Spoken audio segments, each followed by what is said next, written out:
I hadn't planned on stopping, but something about the road ahead seemed to pull at me, like the long fingers of the trees reaching across the sky. The trees grew thicker, darker, and closer as I drove deeper into the old back roads of the South. The air was heavy with moisture, thick and oppressive, clinging to my skin like a wet blanket. I had been driving for hours, trying to escape a city that seemed to want nothing more than to swallow me whole. The breakup, the job I lost, the mounting debt, all of it pushed me to take this trip, away from the suffocating pressure of urban life. The house I had inherited from a distant uncle had seemed like a chance to start over, a place of escape and quiet in the rural South. But nothing about this road felt quiet. I glanced at my phone again. No service. It hadn't picked up a signal for miles now, but it still felt like a lifeline. I gripped the steering wheel tighter, trying to shake the feeling that I was being watched, though there was nothing out there except shadows. But there was something, wasn't there? The silence around me was thick. No sound of birds, no rustling in the trees, just the distant hum of the engine and my own breathing. The sun was beginning to set, casting long purple shadows across the road. As the darkness crept in, the trees seemed to grow denser, more like a wall than a forest. Suddenly, I saw it. A flicker of movement in the periphery of my vision. Something, or someone, darted across the road just ahead of me, so fast I couldn't be sure it was real. My heart lurched in my chest, my foot slamming on the brake. The car jerked to a stop, the road beneath my tires crunching with an abrupt halt. My breath caught in my throat as I scanned the woods. Nothing. Just still trees. And yet, I couldn't shake the feeling that I wasn't alone. I hesitated, looking down at the dashboard. The fuel gauge was dangerously low. I needed to stop, but I hadn't seen a gas station for miles. In this forgotten corner of the South, gas stations didn't exactly pop up at every turn. But up ahead, just off the road, I spotted something. A building, hidden among the trees.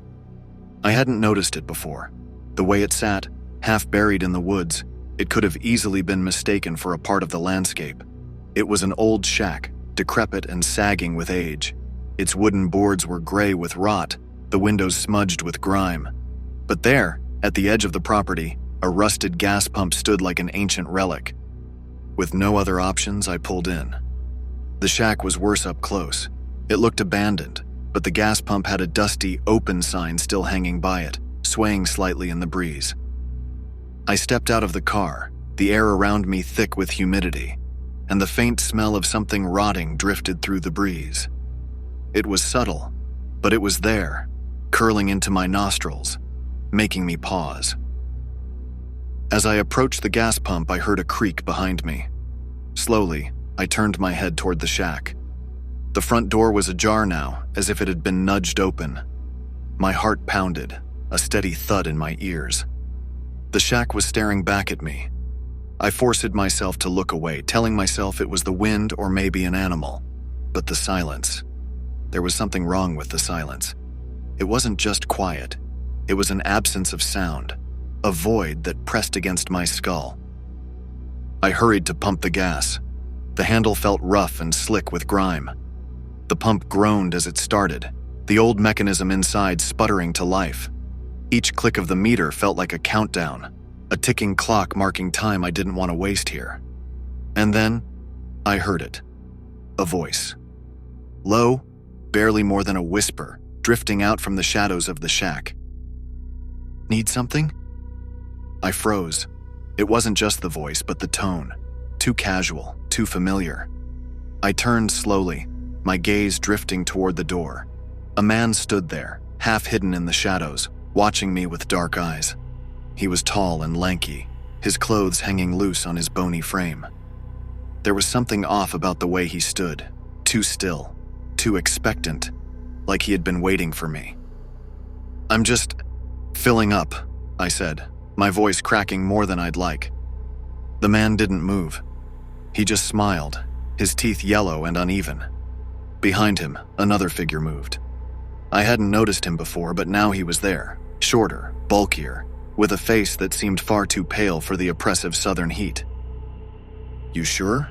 the first man asked, his smile never reaching his eyes. Ain't much out here. I nodded, trying to keep my hands steady as I continued to pump gas. The meter clicked again, slower this time. They didn't move, just watched. It felt like hours passed, though I knew it had only been minutes. When the tank was full, I pulled the nozzle out, trying to act casual, but my heart was racing, my body screaming to get back in the car. The second man stepped forward, his eyes gleaming in the faint light, and for a moment I thought I saw something flicker behind those eyes. Something I couldn't place, something cold. "You ain't from around here, are you?" he asked, his voice low and rough. "No, just passing through," I said quickly, trying not to make eye contact. The first man chuckled, a sound that made my skin crawl. "Passing through, huh? Not many folks come this way no more." I swallowed hard, backing toward the car.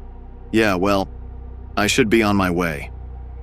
The second man stepped closer, blocking my path for just a second too long. His smile was wide, but his eyes were dead.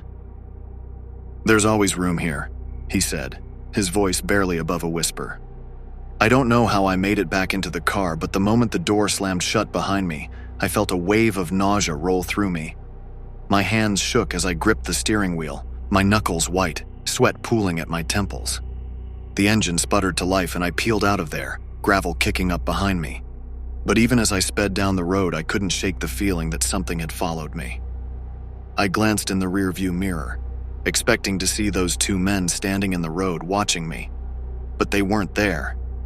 The trees rushed past me, the shadows growing longer, the sky darkening into a deep, oppressive blue. The road stretched on forever, twisting and turning in ways that felt unnatural. The air seemed thicker now, harder to breathe, and the sense of dread that had gripped me at the shack only grew worse. I drove for what felt like hours, my eyes scanning the road, my hands trembling on the wheel. And then, just as the sky turned pitch black, I saw it. A small, dilapidated motel on the side of the road. The neon sign flickered weakly, casting an eerie red glow over the empty parking lot. I didn't have a choice. I had to stop. My body was exhausted, my mind frayed. I pulled in, parking far from the entrance. The windows of the motel were dark, and I hesitated before getting out of the car, the night pressing in on me from all sides. I needed to rest, just for a few hours. Then, I'd be back on the road, away from this place. Inside the motel lobby, the air was stale, thick with dust and something else I couldn't quite place. The man behind the desk didn't look up as I approached, his face hidden beneath a shadowy hat. When he finally did glance up, his eyes were bloodshot and his smile sent a cold feeling through my body. "Just one night?" he asked, his voice raspy. "Yeah, just one." He slid a key across the counter without another word, his fingers lingering on it for a moment too long. I took the key and hurried to my room, my mind racing.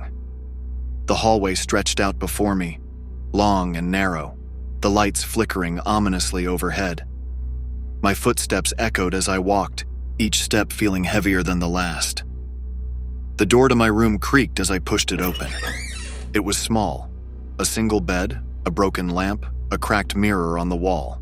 The window was covered in a thick layer of grime, barely letting in any light from outside. I dropped my bag on the bed and sat down, rubbing my temples. That's when I saw it. In the corner of the room, partially hidden beneath a tattered rug, was a small leather-bound notebook. It looked old, the pages yellowed and brittle. My hand hovered over it for a moment, hesitation pulling at me. But something compelled me to open it. The first few pages were blank, but as I flipped further, the writing began. Neat, small, and precise. I squinted, trying to make out the faded words. I didn't mean to do it, but once you start, there's no going back. The handwriting was shaky, as if whoever had written it was struggling to keep their hands steady. My breath hitched in my throat as I turned the page, each line sending a shiver down my spine. It was dated, July 17th, 1956. Whoever had written this had been here in this very room decades before. The words felt alive, pulsating on the brittle paper. The first time was an accident. The second, well, I didn't stop myself. I could have, but I didn't. I thought it was just the thrill of it, the power. But now I know it wasn't. It's in me. It always was. I stopped, the words making my skin crawl. My fingers trembled as I flipped another page. The further I read, the more frantic the writing became, as if the author was spiraling out of control, their thoughts slipping away from them. I've seen them, watching me, always watching. They know what I did. They know everything. I can't run anymore. Every time I close my eyes, I see their faces, twisted, dead, accusing. I thought it was just my mind playing tricks on me. But now, I don't know what's real anymore. Maybe it's the town. Maybe it's the motel. I looked up from the notebook, my heart thudding so loudly in my chest that I thought it would burst. The room felt smaller now, the walls closing in. I could hear the distant hum of the motel's neon sign buzzing faintly outside. But inside, the silence was suffocating.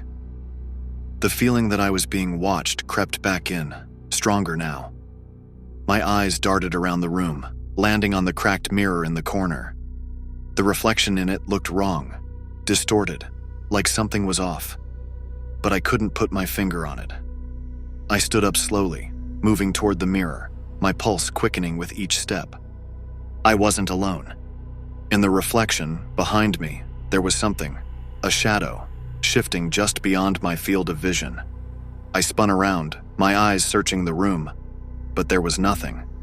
The corners of the room were empty, the flickering light casting strange patterns on the walls. But I knew I had seen something. My chest tightened. I grabbed the notebook and flipped toward the end, the pages growing more erratic, the words sloppier, as if written in haste. They're coming. I can hear them in the walls. It wasn't supposed to be this way. I thought I could outrun it, but it's too late. It's always been too late. They're here. My breath came in shallow gasps as I slammed the notebook shut and backed away from the mirror.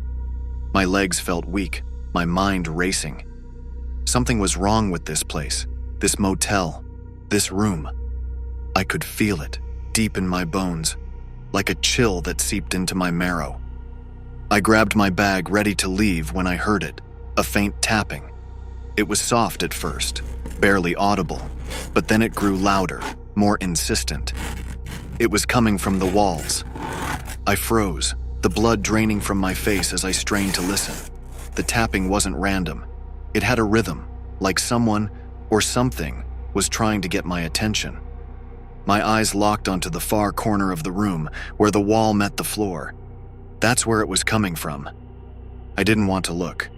Every instinct told me to leave, to get out of there while I still could. But my feet carried me forward, my body moving on its own. As I approached the corner, the tapping grew louder, faster, like it was right behind the wall, just inches away from me. With trembling hands, I knelt down and pressed my ear to the wall. Silence. For a brief moment, I thought maybe I had imagined it. Maybe my mind was playing tricks on me after all. But then, just as I began to pull away, there was a sudden, violent thud from the other side, so loud it shook the wall and sent me sprawling backward. My heart raced as I scrambled to my feet, stumbling toward the door. I needed to get out, now. I fumbled with the doorknob, my hands slick with sweat, but it wouldn't budge. The door was stuck. Panic set in. I yanked harder, my muscles straining as I pulled, but it was as if the door had been welded shut. The room felt like a tomb, closing in around me. The air grew thick, suffocating, and the tapping started again. This time, louder, more desperate, like it was coming from all sides. My eyes darted back to the notebook, lying open on the bed. The last few lines stared back at me, the ink smeared and frantic. If you're reading this, it's too late. They know. They always know. Don't trust the doors. Don't trust the mirrors. Don't trust yourself. A cold sweat drenched my skin as I backed away from the bed, the room spinning around me. My breathing grew shallow, my pulse thundering in my ears. What had I walked into? What was happening to me? The tapping turned into scratching, nails on wood, dragging along the walls, the floor, the ceiling. It was everywhere, surrounding me, closing in. My mind raced, searching for a way out, but there was no escape. The shadows in the room seemed to grow, crawling across the floor, twisting into shapes I couldn't comprehend. And then, I heard the voice. It was faint at first, like a whisper carried on the wind, but it grew louder, clearer, until it was right in my ear. "You can't leave. You never could." My blood ran cold. The voice wasn't coming from the room. It wasn't coming from outside. It was coming from inside me. The walls pressed in closer, the shadows swallowing the last slivers of light. I fell to my knees, my hands clawing at my head as the voice grew louder, more insistent, filling every corner of my mind. "You were always part of this. You belong here." I screamed, but the sound was swallowed by the darkness. The room, the motel, it was all part of it, part of whatever was happening to me. The notebook had warned me, but it was too late. As the last of the light faded and the tapping turned into a deafening roar, I understood. I was never supposed to leave. And I never would. Suddenly, everything fades. Darkness swallows me whole. When I open my eyes, I'm lying on something hard and cold. My head pounds, and the distant buzz of a fluorescent light hums overhead. Slowly, I sit up, blinking at my surroundings. I'm in the lobby of the motel. The cheap vinyl couch beneath me squeaks as I shift, and the stale, musty smell of the place hits me like a wave. It's all eerily familiar, but something feels wrong. I look around, confused. The front desk is empty, the door behind it slightly ajar, letting in a faint draft. My eyes dart to the old clock on the wall. It's ticking oddly slow, as if time itself is dragging. I don't remember how I got here. The last thing I recall is the diary. Where's the diary? I frantically search the lobby, but there's no sign of it. No sign of anything out of place. Was it all just a dream? A nightmare? My heart races, the tension mounting as I try to piece together what's real and what isn't. Suddenly, the door to the office creaks open. The man behind the counter, short, bald and heavyset with beady eyes that look too cold for this place, steps out, watching me with that unnerving grin from before. "Everything all right, son?" His voice is low, calm, too calm. I try to respond, but my mouth feels dry, words stuck in my throat. I nod instead, swallowing hard. I glance out the window, expecting to see the thick fog, the old trees swaying in the wind, but it's just the empty parking lot. No woods, no whispers. Had I imagined everything? The diary, the old man at the window, the terror that had gripped me only moments ago? Was it all in my head? "You look like you had a rough night," the man says, still grinning. "Must have been that storm. Knocks out more than just the power around here." I try to stand, but my legs are shaky, weak, like they haven't moved in hours. I stumble toward the door, desperate to get out of this place. I need fresh air. I need to clear my head. But before I can reach the handle, something on the counter catches my eye. It's a small leather-bound book. My breath hitches. The diary. It's right there. I don't know how, but I know it's the same one. The same frayed edges, the same worn cover. My hands tremble as I reach for it, the weight of it pulling me in, like I'm drawn to it. "Careful now." The man's voice is behind me, closer than before. Some things are better left alone. I turn slowly to face him, but my vision blurs, the room spinning again. His grin stretches wider, almost unnatural now, his eyes dark and unreadable. "You came back for a reason," he whispers. "We always come back." And just like that, everything goes black. When I wake again, I'm still in the lobby, sitting on the same couch. The diary is gone, the man is gone, and the clock on the wall. It hasn't moved at all,